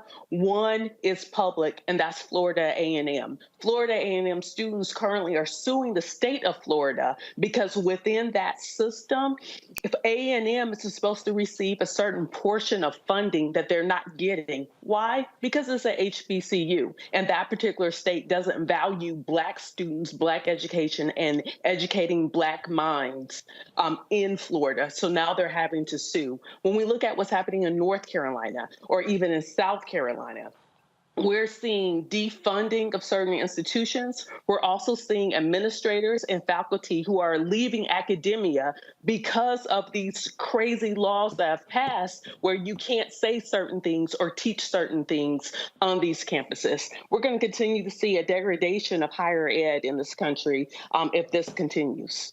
The former Journalism Students Association at Texas A&M released this statement. I just lost my iPad, so I'm going to try to pull it up here. So, Robert, I'm sounding this alarm, and the reason it angers me, and this is what angers me. This ain't a discussion about somebody who's not qualified. This is not a conversation about, well, did we hire the right person? This is a person who literally used to lead the journalism department at the University of Texas. Now, that's our biggest rivalry. We hate them, they hate us. We don't want to give them credit for anything. But you had an opportunity, and again, I'm using a 5-star recruit for a reason. You had an opportunity to hire the #1 recruit in the state to lead your defunct journalism program. You came to an agreement. The initial agreement, Robert, was a job that had tenure. Then they rescinded that offer, changed it, and came back to a 5-year contract. Then they came back and rescinded that one to a 1-year contract. Why the hell would somebody, because see, and they did it knowing full well she would reject it. Nobody's gonna leave a tenured job at one school that's the top program in the state, one of the tops in the country, to go to a defunct program on a 1-year deal and they can fire you at will at any time. Hell no, that's stupid as hell. And so they knew exactly what they were doing. And they're so weak and impotent and pathetic that they don't even have the guts, Bill Mayholmes, or the Board of Regents, or John Sharp, the Chancellor, or President Kathleen Banks. You don't even have the guts to come out and actually tell people what you did. How about that? And so Texas A&M folk love talking about the Aggie Code, the Aggie Code. Well, you obviously don't believe in it because you ain't practicing. You're not practicing it when it comes to one of your own. Well, look, Roland, I hate to be the person to break it to you, but them white folks don't give a damn about you. They like the alumni checks that you send in. Hold up. They like the pictures. Hold up. They don't care about you. Robert. No. They give a damn when the football coach and the basketball coach, for men and women, asked me to help recruit. They gave a damn when the previous 4 presidents asked me to help recruit. See, again, they give a damn when they want you to do some work. But here you have a case where you're a former student, and now when it comes to taking your expertise and now bringing it there, teaching the next generation of students, then it's kind of like, oh, hell no. Oh, see, they give a damn if you're a Black coach or you're a Black player because, again, they want those Black sharecroppers. That's what they give a damn about. And so I get the whole deal about in terms of who's giving and whatever. Oh, so yeah, they didn't see when Mark Turgeon was the head coach and Kyrie Irving, it came down to Duke and Texas A&M, guess whose phone rang? Mine. See, when it came down to them on the academic side, recruiting some top black students, guess whose phone rang? Mine. They gave a damn then. And I'm talking about the last 4 or 5 presidents. So they give a damn when they want you to speak at an event and say, oh, they gave a damn when, oh, it was great seeing you wearing your Aggie ring on ABC this week, or when the Texas in a lapel pin. But then they get pissed off is when you use the same mouth to fire back at them. And see, the whole deal is, I made it clear to them, I don't want a job from y'all. I ain't here to kiss your ass, but I'm gonna bring this heat. Go ahead. Well, Roland, like I said, at the end of the day, they could care less. They liked everything that you did, but they don't care. They don't like you. They left the money on the dresser and they out the door. They in the Uber on the way home already. Look, we're resegregating society right now. That is what we're doing. The Supreme Court has ruled that in that North Carolina and that Harvard decision, that you can no longer have programs that promote diversity, equity, and inclusion. We saw on the Colorado case, they've now made it clear that if you have any religious objection to anybody's sexuality, their race, their gender, anything in those lines, you don't have to support them. We're going back to a segregated society. That's what has already happened, not what we hope will happen, not what we think will happen, is already here. The only question is, this time around, will we have segregation on our own terms? Will we set the rules around it? Will we be sitting outside of somebody else's lunch counter begging for the opportunity to sit down there? Or will we be building our own lunch counter on the other side of town where we will actually be in control of those things? We've gotten past the point of having seats at someone else's table. We need carpenters now, not diners. We need people who can build those tables for ourselves. And when you talk about these institutions, when you talk about these groups, you have to make it clear there's not enough just for the athletes to boycott these universities. We need to have all of those journalism students in the transfer portal right now, transferring to other HBCUs that can take them in. We need to make sure that those top achieving students, those deanless students, those 4.0 students, they need to be transferring also. We have to understand that if these folks are about to put us out of this society, as they are gearing up to do, as they are making very clear, as Senator Tuberville, as Senator Rand Paul, as Ron DeSantis, or as Clarence Thomas, they're getting ready to resegregate this society. And we need to make this determination right now on whose terms will we be segregated. Are we going to build for ourselves and be ready? Or are we going to be locked out and be outside again, hosed down again, because we wait for them to put us out? I think we have to start preparing for it. And you're right on that point, that it has to not just be the student athletes. It got to be the whole faculty, the whole staff, the whole student body. If y'all don't want black folks in this institution, y'all figure out how to run it without us. Well, but here's the whole deal, though. Here's the reason I specifically mentioned the athletes, Kelly, is because, they want that money. They want that sports money. They want all of that. And we saw what happened at Missouri when those players said, we're going to boycott.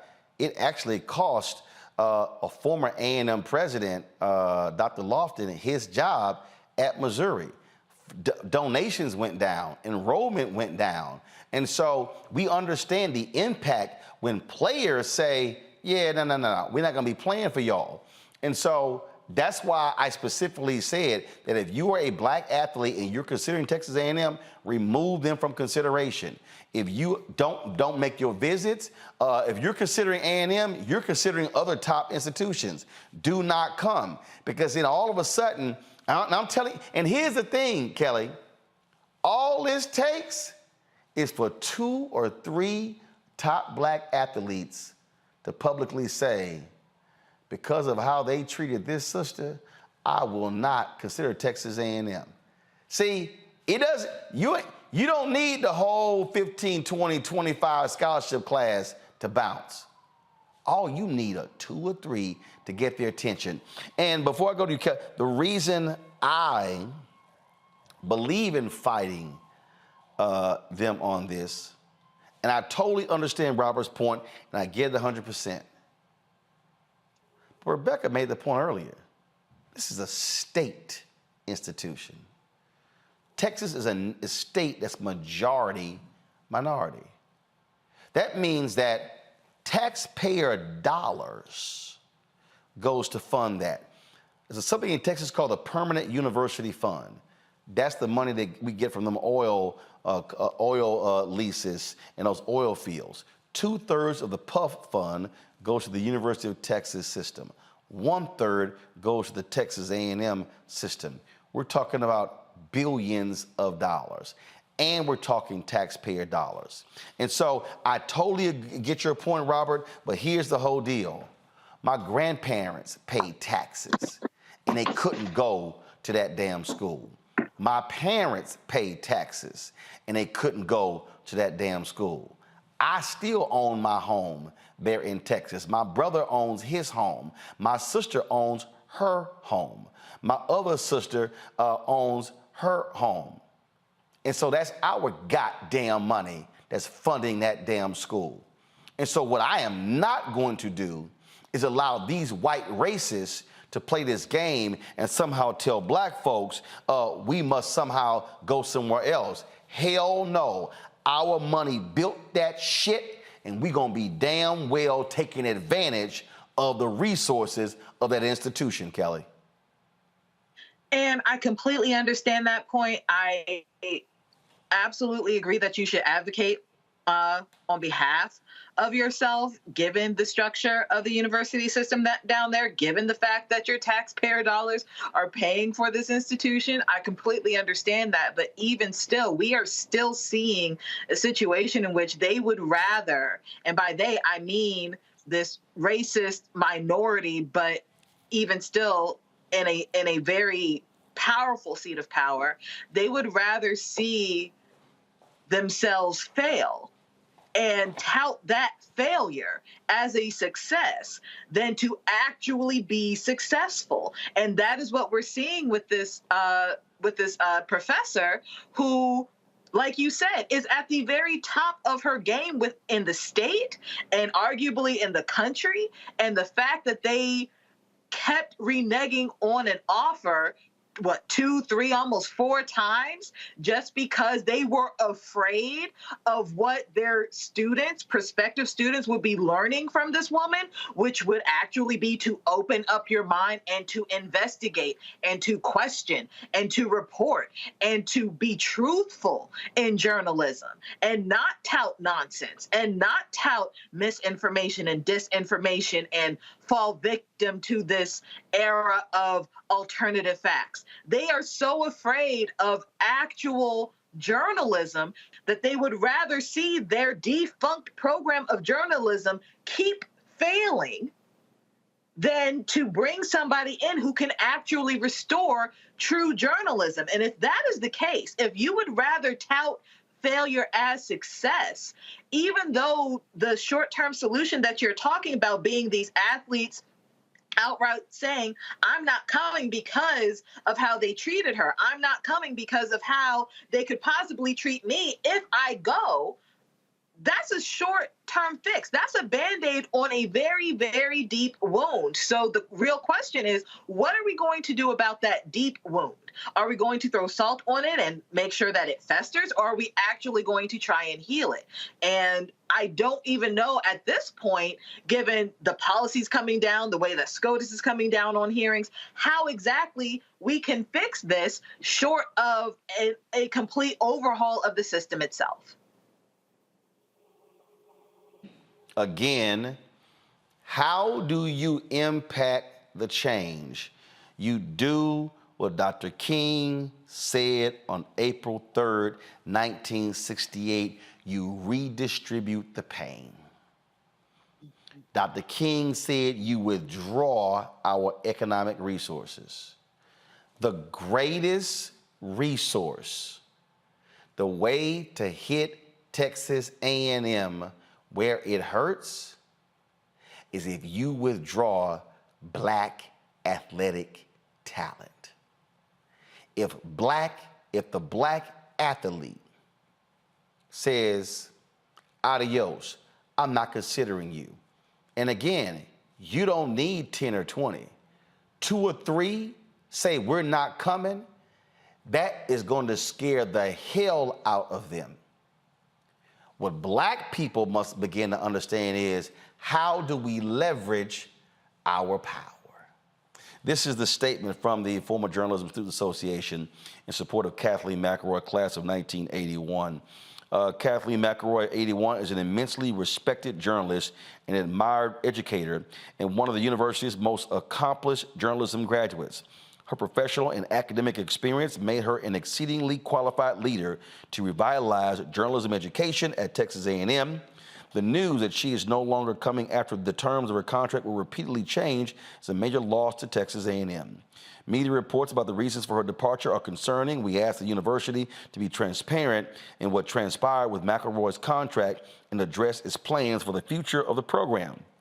As advocates for journalism education at Texas A&M, we asked what will be done to ensure that the program is led by someone who understands the media business and how to train the next generation of journalists. And it says the FJSA board members who are affiliated with or employees of the university recused themselves from the drafting of this statement. Folks, you get their attention by withdrawing black athletic talent. That's number one. You get their attention by demanding an Office of Civil Rights investigation from the Biden Department of Education because Texas A&M receives federal funding. And number three, you mobilize and organize and you vote the asshole Republicans out of the Texas legislature, and you target young voters who in 2022, 75% of all voters in Texas 30 and under did not vote. That's how you get it done, but it's step by step. We're going to continue to monitor this story and continue to call for that action. Got to go to a break. We come back, our Tech Talk segment. Plus, I got a little something special. Smokey Robinson, Jeffery Osborne, and Johnny Gill at the Jeffery Osborne Classic that closed last night. You're watching Roland Martin Unfiltered on the Black Star Network. Back in a moment.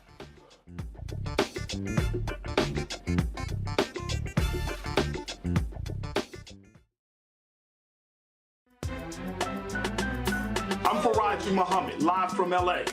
And this is The Culture. The Culture is a two-way conversation. You and me, we talk about the stories, politics, the good, the bad, and the downright ugly. So join our community every day at 3 p.m. Eastern and let your voice be heard. Hey, we're all in this together. So let's talk about it and see what kind of trouble we can get into. It's The Culture, weekdays at 3, only on the Black Star Network. Black Star Network is here. Oh, no punch! I'm real revolutionary right now. Thank you for being the voice of Black America. All momentum we have now, we have to keep this going. The video looks phenomenal. See, there's a difference between Black Star Network and black-owned media and something like CNN. You can't be black-owned media and be scared. It's time to be smart. Bring your eyeballs home. You dig?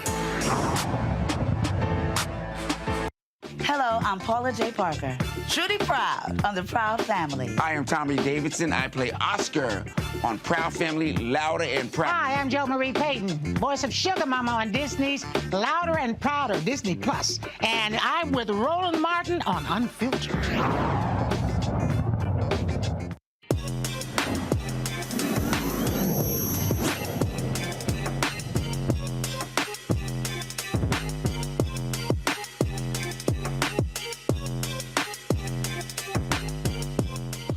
All right, folks, welcome back to Roland Martin Unfiltered here on the Black Star Network.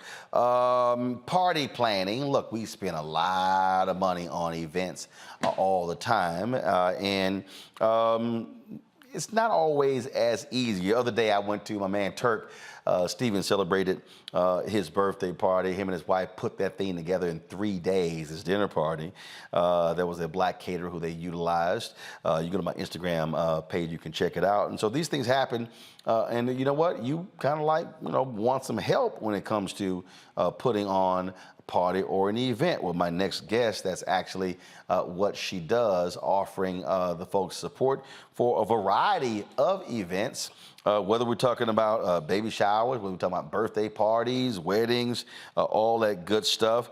I'm quite familiar, of course, with that. My grandmother had a catering business, and I started when I was 7 years old, stopped when I was 30. My brother now owns the catering business in Houston.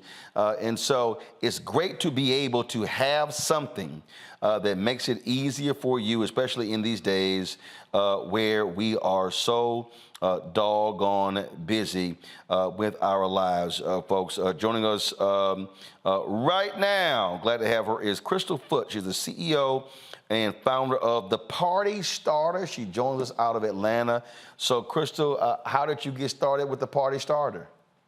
Hi, Roland. Thank you for having me. Well, I got started because one day I was planning a party for my daughter's 5th birthday, and I had pregnancy brain. I was pregnant with my second child, and I totally forgot all of the vendors I needed to have a successful party. And I figured, you know what? I think other people might be struggling as well, even if they don't have, pregnancy brain. So I decided to create the Party Starter to really be consultative and help people during the planning party process.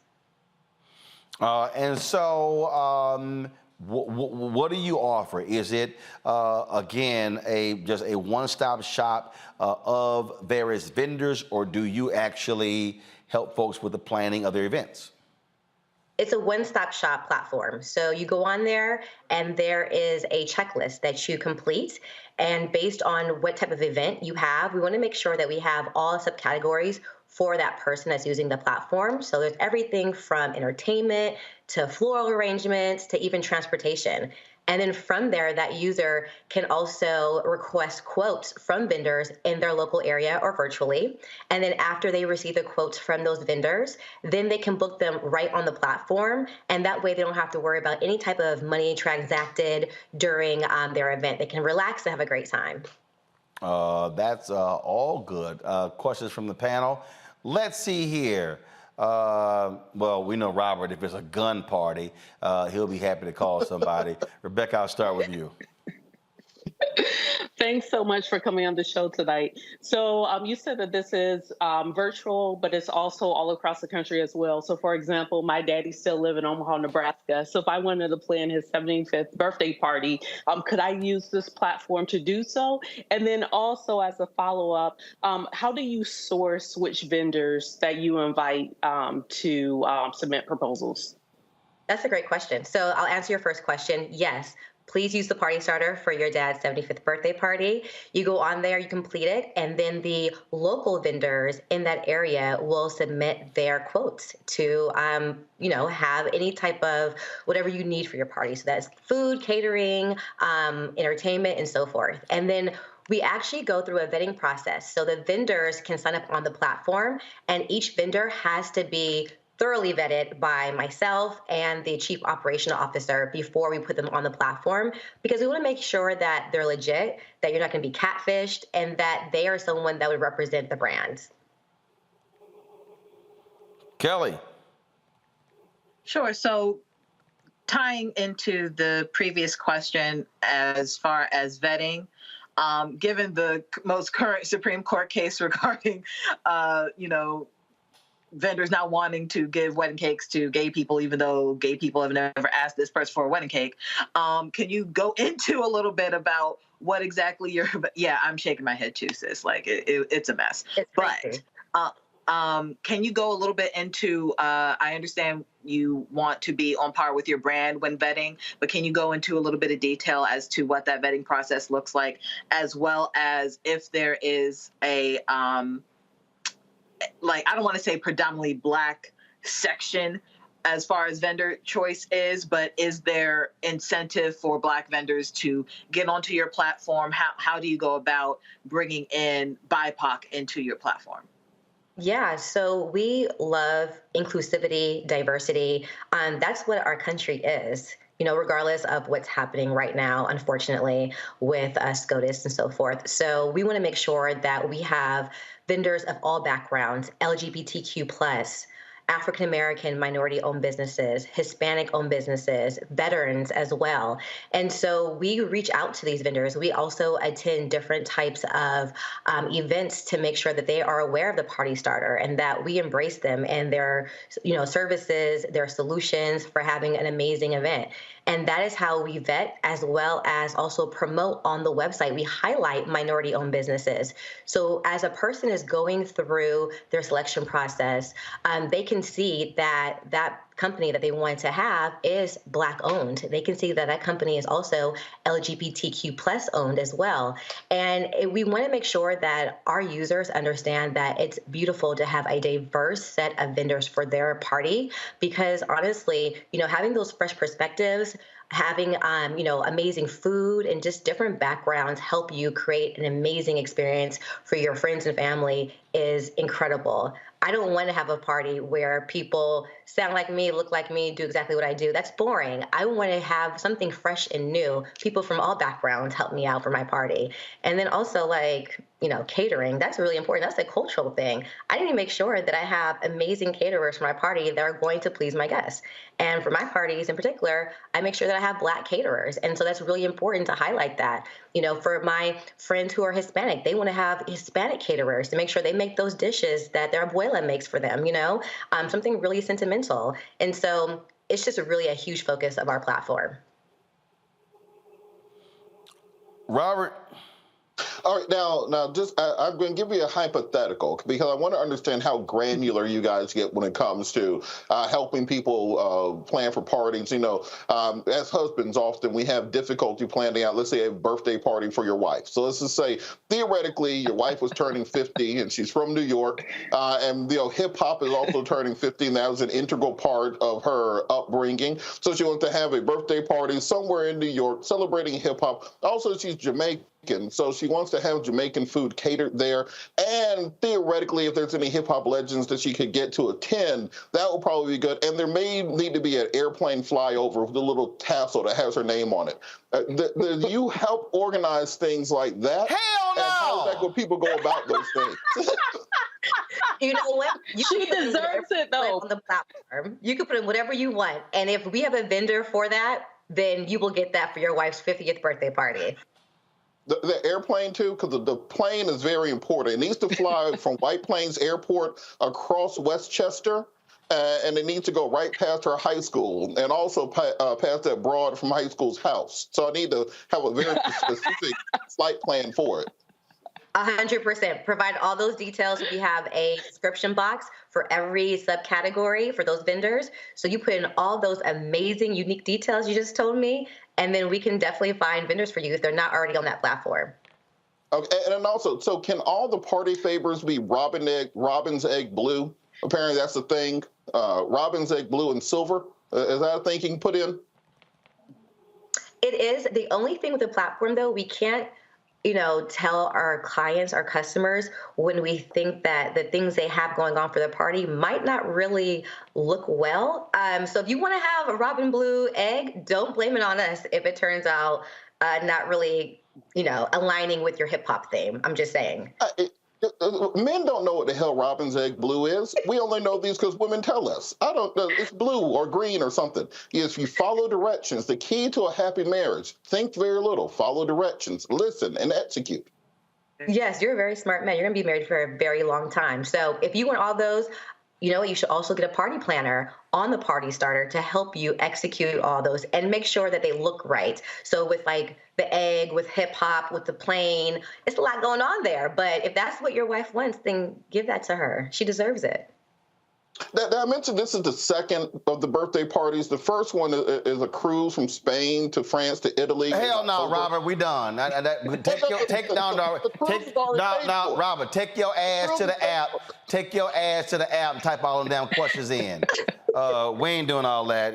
Take your ass to the app. Go do some work. Go do some work. I don't want to hear all that. You throwing all these crazy ass things out. You just lazy. No. But if it was a gun party, your ass be planning the hell out of it. All right, Crystal, tell us where we can get more information. So you can go on thepartystarter.com. You can also find us on Instagram at thepartystarter.official, where we put inspirational photos up there, tips and tricks as well to plan a perfect party. All right. We appreciate it. Thanks so much.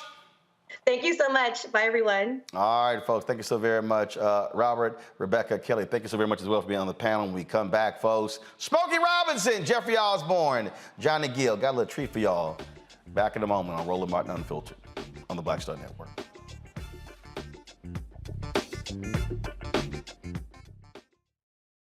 My early days on the road, I learned, well, first of all, as a musician, I studied not only piano, but I was also drummer and percussion. I was all city percussion as well. So I was one of the best in the city on percussion. There you go. Also studied trumpet, cello, violin, and bass, and any other instrument I could get my hand on. And with that study, I learned again what was for me. I learned what it meant to do what the instruments in the orchestra meant to each other in the relationships. Right. So that prepared me to be a leader. That prepared me to lead orchestras and to conduct orchestras. That prepared me to know, to be a leader of men, they have to respect you and know that you know the music. You have to be the teacher of the music. You have to know the music better than anybody. There you go. Right, so you can't walk in unprepared.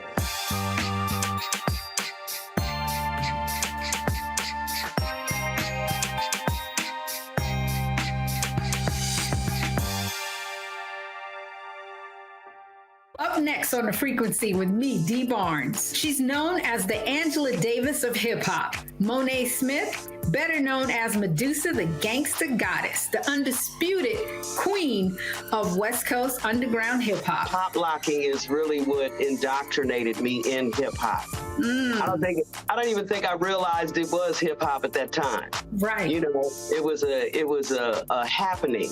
It was a moment of release. We're going to be getting into her career, knowing her whole story, and breaking down all the elements of hip-hop. This week on The Frequency, only on the Black Star Network. Hey, what's up, y'all? I'm Devon Franklin. It is always a pleasure to be in the house. You are watching Roland Martin Unfiltered. Stay right here.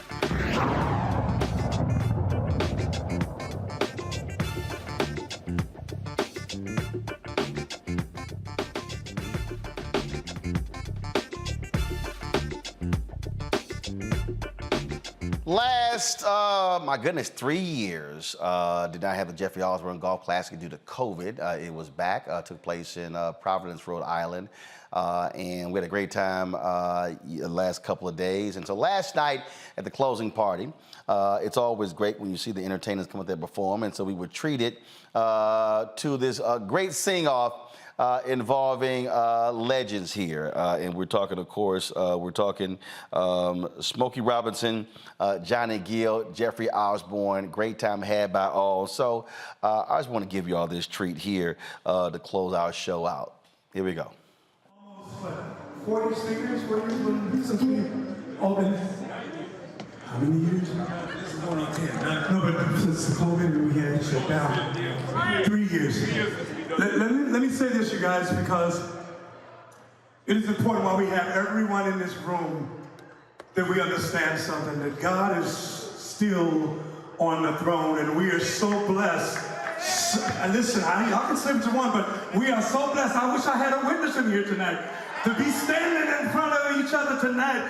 God is truly still on the throne. He's covered us with his blood, but there's been so many people that didn't make it through this COVID that is no longer here, but yet we're still standing. And I think we should give God a big round of applause tonight.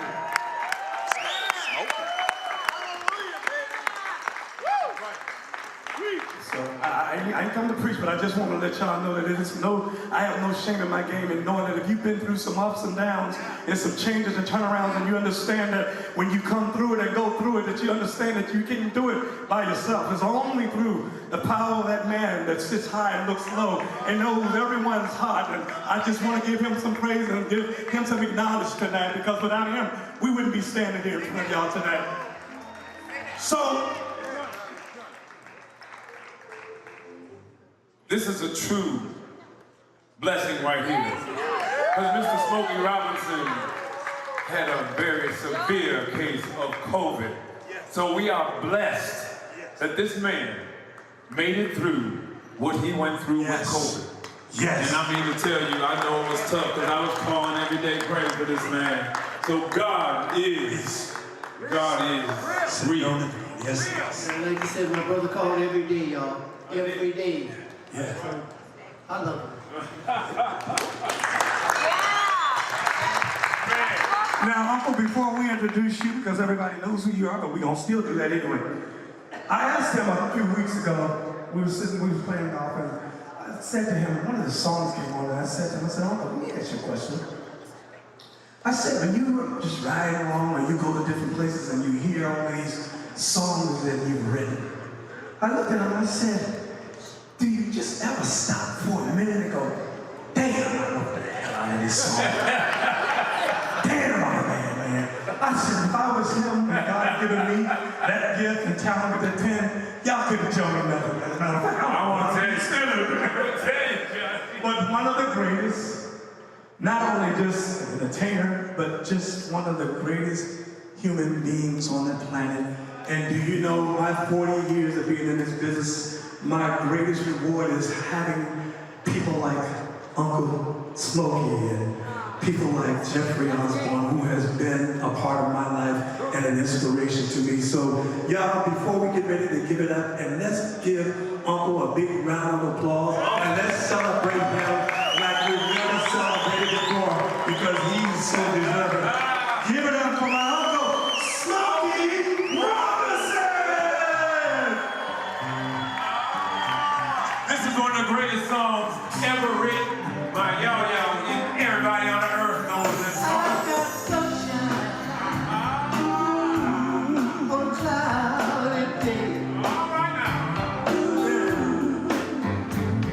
It's cold outside. I want to live. Yes, I am. I guess you say what can make me feel this way. My girl, my girl, my girl. Oh, my girl, my girl. I got so much peace in me. I got a sweet song, and the birds in the tree. Well, now,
Wait a minute, not you too?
for you to do. I know you wrote some prayers, but if I had a chance, can I get it back? Can I get it back? Can you get it back? If I had a chance, can you get it back? No, can you get it back? No, you can't have it back. I don't care what you do or say. Still can't have it back. 'Cause she's my girl. I told you. Serious, bro. I told you she was my girl. You didn't believe me till she told you she was my girl. But that's okay. It's okay. It's alright. It's alright. You know what? I'll show you. Let me show you how I can get it back, though. Show you. I'm gonna get down on one knee. I'm gonna get down on one knee. Don't get it mistaken, I'm not keep sweating, I don't have to beg, but I don't mind. But baby,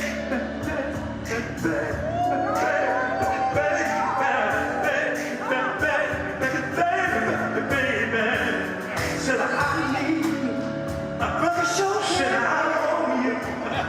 Said I don't brother show me down there. I know it's over here, but I just want to tell you.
The Jeffery Osborne classic, Smokey Robinson, the greatest songwriter ever. Come on, E!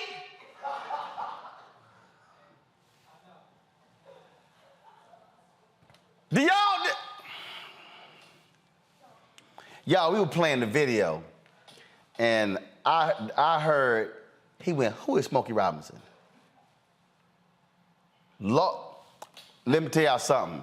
I'm about to institute a black quiz for every future potential employee. They gonna have to, your black card is in review status right now. you gonna have to it's in review status, Kamani. First of all, your goddamn name is Kamani. And you got the blackest name in this whole office. You got the black. He talking about I was born in 1998. I'm like, I know shit before I was born. Y'all, he ain't know who Smokey Robinson was. He ain't know. So Kamani got some homework. Kamani got to go watch the Motown documentary on. Yo, you got Showtime? Oh, don't worry about it. You don't worry about it. It's all right. We got Apple TV and Roku in here.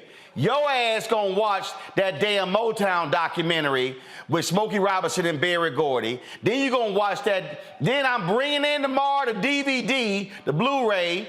First of all, you got a DVD player, a Blu-ray player? See, that's that bullshit right there. Okay, I'm gonna bring in the Funk Brothers. That's the sound behind Motown. You ain't never heard of Funk Brothers? You never heard of Funk Brothers? You ever heard of Temptations? Well, shit, thank goodness. He heard of somebody from Motown. The Funk Brothers. Without funk, you ain't got none of the hip hop today. It's the Funk Hey y'all, I'm letting y'all know. You got some homework. HR. I'm putting his ass on probation. His black card is in review status. It's in review status. Kamani got some homework. Lord have mercy. Woo! He didn't know who Smokey Robinson was. Man, I tell y'all right now, the future of black America is grim. Ooh, Lord. Okay, let me go, y'all. Let me go. Do you know who Berry Gordy is? Shit, well, thank goodness. You know who Berry Gordy's partner was at Motown, right? Smokey Robinson!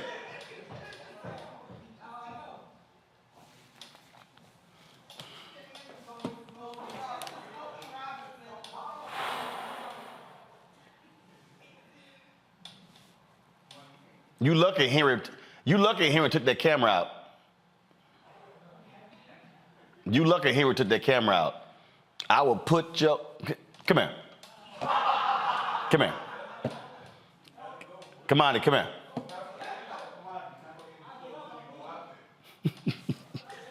He didn't know who Smokey Robinson was. Y'all, he got some homework to do. Lord have mercy. If I brought Smokey Robinson on the show, he wouldn't know who the hell he was. He'd be like, how you doing? How can I help you? All right, y'all, we gotta go. Support the Black Star Network. Oh, by the way, here's the deal. Go to the app. Go to the app. You need to go to the app and watch the damn Smokey Robinson interview. Go to the app. You need to watch the Smokey Robinson interview. All right, y'all. Download the Black Star Network app, where we try to educate young black people about black people before they were born. Download the app, Apple TV, Android TV, Apple phone, Android phone, Roku, Amazon Fire TV, Xbox One, Samsung Smart TV. Also join our Bring the Funk fan club, send checking money orders, P.O. Box 57196. You know who Stevie Wonder is? Know who Stevie Wonder is? Thank goodness. You ever heard Teddy Pendergrass? You ever heard of the OJs? His ass just said, I don't know the song, but I heard of the OJs. He said, why would I know an OJ? Your black card is no longer in review. Say what? Say it again? I know a Future song. I know Megan's song. You got the wrong one, player. You got the wrong one. Kamani. You don't want this smoke. You don't want this smoke. You don't want this smoke. J. Cole, you don't want this smoke. Kamani, you don't want this smoke. Nah, you don't want this smoke. You don't want that. If I had to pull my iPhone out, pull your iPhone out, your shit ain't that deep. Ain't that deep. You be going to Apple Music trying to keep up. It ain't gonna work. To see your check and money order, P.O. Box 57196, Washington, D.C. 20037-0196. Cash out, $RM Unfiltered, PayPal or Martin Unfiltered. Venmo is RM Unfiltered. Zelle, Roland at RolandSMartin.com, Roland at RolandMartinUnfiltered.com. Be sure to get a copy of my book, White Fear, How the Browning of America is Making White Folks Lose Their Minds. Available at bookstores nationwide. Target, download your copy at Audible, and be sure to pre-order my next book, This Generation Don't Know Shit About Old School Music. I'm just messing, y'all. All right, y'all, we'll see y'all tomorrow right here on Roland Martin Unfiltered on the Black Star Network. Holla! Folks, Black Star Network is here. Oh, no punches! I'm real revolutionary right now. Support this man, Black Media. He makes sure that our stories are told. Thank you for being the voice of Black America, Roland. Stay black. I love y'all. All momentum we have now, we have to keep this going. The video looks phenomenal. See, there's a difference between Black Star Network and Black-owned media and something like CNN. You can't be Black-owned media and be scared. It's time to be smart. Bring your eyeballs home. You dig? Pull up a chair, take your seat. The Black Tape with me, Dr. Greg Carr, here on the Black Star Network. Every week, we'll take a deeper dive into the world we're living in. Join the conversation only on the Black Star Network. Hi, I'm Dr. Jackie Hood Martin, and I have a question for you. Ever feel as if your life is teetering and the weight and pressure of the world is consistently on your shoulders? Well, let me tell you, living a balanced life isn't easy. Join me each Tuesday on Black Star Network for A Balanced Life with Dr. Jackie. We're all impacted by the culture, whether we know it or not. From politics to music and entertainment, it's a huge part of our lives, and we're going to talk about it every day right here on The Culture with me, Faraji Muhammad, only on the Black Star Network.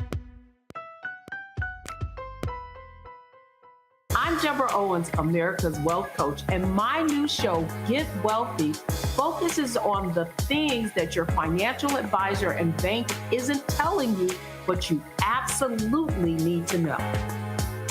So watch Get Wealthy on the Black Star Network.